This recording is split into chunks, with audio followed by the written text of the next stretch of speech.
African American man breaks the mold, uses white men only bathroom. Brought to you by tallglassoftuals.com.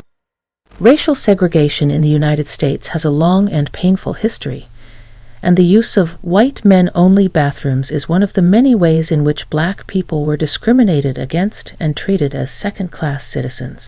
For black men, using these bathrooms was a constant reminder of their inferior status and lack of rights. For many black men, using the white men only bathrooms was a daily struggle. They were forced to use separate, often poorly maintained facilities that were designated for people of color. These bathrooms were often located in the back of buildings or in separate structures altogether, making them less accessible and less convenient to use. The act of using the white men only bathrooms was also a source of fear and anxiety for black men. They were often subject to harassment, violence, and arrest if they were caught using the wrong bathroom. This fear was not unfounded, as many black men were arrested and charged with crimes such as disorderly conduct or vagrancy for using the white men only bathrooms. Despite these challenges, many black men refused to be relegated to second-class status and continued to fight for their rights. They organized protests, sit-ins, and boycotts to demand equal access to public facilities.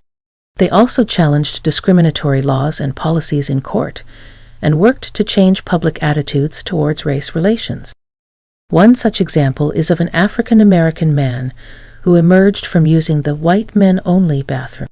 He walked with his head held high, despite the stares and glares of the white men. He knew that he was risking arrest and violence by using this bathroom, but he did it anyway. He knew that he had the right to use this bathroom, and he was not going to let anyone take that away from him. This act of defiance was not just about using a bathroom, it was about asserting his humanity and his right to be treated as an equal. It was about refusing to be relegated to second-class status and demanding the same rights and privileges as white men. It was an act of courage and resilience, and it was a small but important step towards achieving true equality. In conclusion, the use of white men only bathrooms was a daily struggle for black men in the United States. They were forced to use separate, often poorly maintained facilities, and were subject to harassment, violence, and arrest if they were caught using the wrong bathroom.